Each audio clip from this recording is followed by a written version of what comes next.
Hey everybody, I put the other YouTube videos out.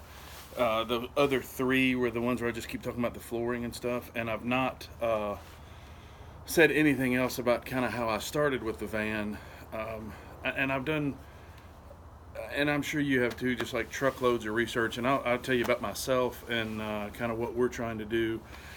We wanted to obviously buy a camper van, and you start looking at camper vans and you start looking at sprinters and all different types of things. And we started looking at the Transit when we first found out that the Transit just came to the United States in 2015, and they were quickly outselling the Sprinter vans. And I talked to my neighbors, and my neighbor over here has a Sprinter van, and he talked about the maintenance and kind of upkeep and all that kind of stuff.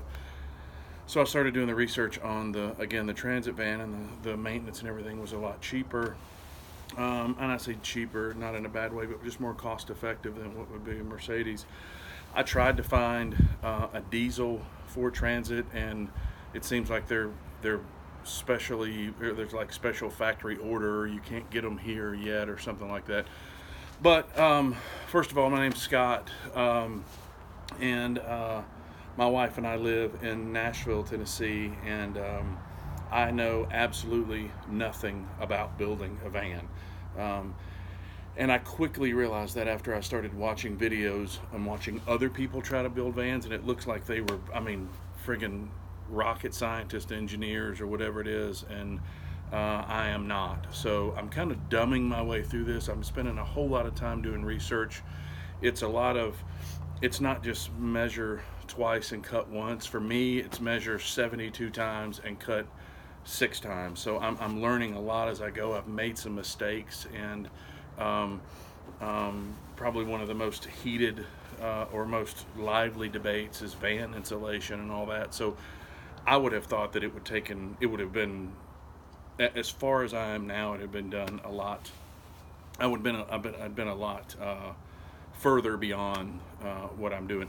You'll see behind me,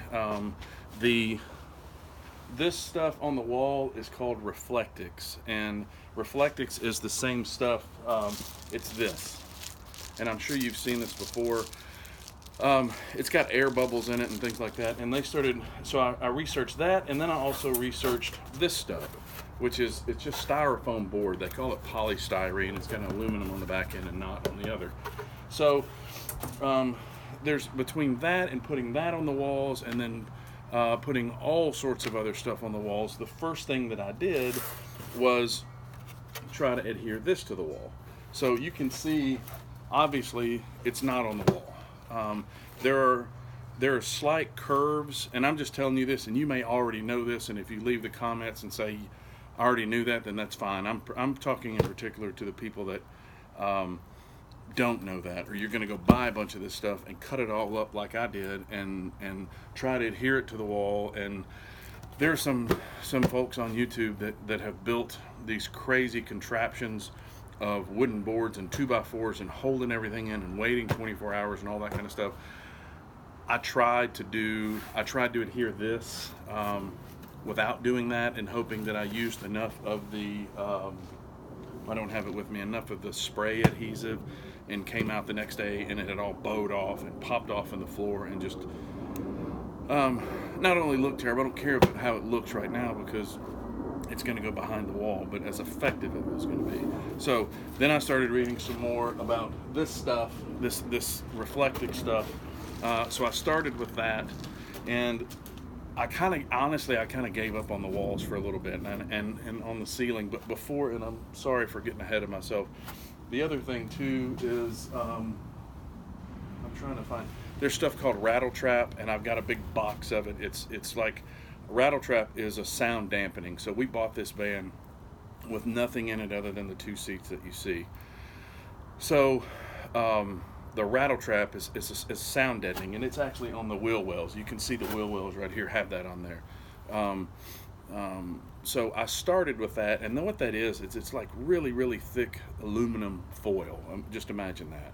Again, I'm not an engineer, but it's like really thick aluminum foil, and it's got a sticky backing to it, almost like like you would step in like hot gum in the parking lot. It's really, really sticky and really, really adhesive. So you can see right here, these are they're sound dampenings that come from the factory. And then there are lots of other parts like on the ceiling that don't have that. So what I did is that I bought that and I adhered that to a bunch of different places that was just kind of just raw metal at that time. There was no insulation, no anything. So I started that, and what that did is that cut down on a lot of the noise, a lot of the road noise and things like that at a very small level. So once I did that, then I got antsy and started adhering this stuff to the wall and this stuff to the ceiling. Now, I could have not done that, and I could have used what I'm going to be using next, which you'll see in some later videos, which is stuff, it's called acoustic insulation, or it's acoustic batting. I'm choosing the acoustic batting for several different reasons, but the big debate with insulation is that you don't want to use fiberglass in your walls, because fiberglass in your house is fine because your house doesn't shake around. The van will shake around, and everything that I read said that fiberglass will it'll break, and if it breaks, it just slides down the wall and creates dust everywhere, which is a huge mess in itself. So the acoustic insulation will be coming next. Other than looking the way that it does now, it's not going to hurt anything, the fact that I have that extra up there. But that's kind of where I got started. The next piece was the floor, and you guys have seen a couple of the other floor pieces. What I did is in the floor, and there's some videos done by some other folks out there that are actually that are pretty good.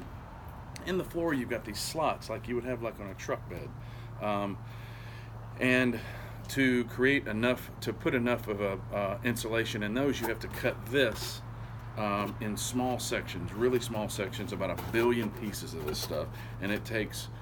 The dude on other videos that I watched, it looks like it took him, 20 minutes to do it. It took me 3 or 4 hours to do it because I was cutting and measuring and cutting and measuring and cutting and measuring. So that was the first piece that I put down. The next piece was I actually put an entire sheet of this on top of that. It's very thin. The bubbles may burst, and that's okay. It has a little bit of a cushion to it. I'm not really so interested in the cushion piece, but more on the insulation. And this can act as a vapor barrier as well. So I put that down, and then I put more sheets. I put 2 giant sheets of this on top of this. So it actually looks like this, if you can see that, underneath the wood floor.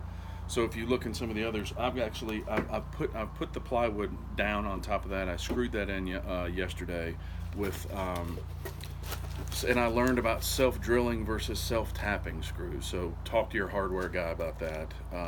You would never know how confusing that is for self-tapping versus self-drilling. So before I did any of that, I drilled a hole in the top of the van and put in the Max Air fan, which was the scariest shit you'll ever do in your life. Go buy a brand new van, climb on top of it, take out a jigsaw, and just start whacking away at it. Of course, that's not how I did it. I mean, I measured what must have been 100 times. I stood up there and I sweated, and it was just a very nerve-wracking experience. But once you've done that, I'm pretty confident that you can do anything else besides just cutting a hole in a brand new van. Once I got the plywood down, and my brother spent, I don't know, a long time in the flooring industry, and I neglected to even ask him. But when I put the floor down, there are these small cracks that are in there, and I was going to use this, which is plastic wood, to put in between where the plywood comes together. I decided against that yesterday after looking at it. I don't know if you can see it. You probably cannot. There's some other videos. It looks terrible. It doesn't really, it's not even, all that kind of stuff. So after talking with him yesterday, he suggested liquid nails. So I'm actually going to use liquid nails today to fill in those gaps, and probably try to sand that down to make it flat. And this is all stuff that's upcoming. That the other videos, I mean, I've looked at them yesterday and I just uploaded them last night, and they just look kind of silly because you can't really tell what I'm doing or the steps that I'm doing it. So I've already gotten the floor in. I've already gotten haphazard, I think, with this piece of this reflective stuff, but it's coming. It'll come to you after a while.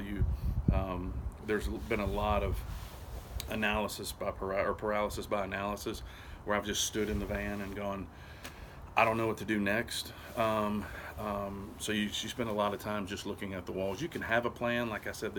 Some of these other folks have these massive drawn out plans where they've used AutoCAD and stuff like that. I don't think it's that difficult. You put your floor down, you put your walls in, you build your bed, you put your kitchen in, and then you go off on your amazing adventure. And that's really what I'm trying to do. All of my friends have said, how do you know how to do this? I don't. I really don't. I'm learning as I go. I'm researching, and hopefully this will help you. And if you have questions, leave a comment below, and I'll answer anything that I can.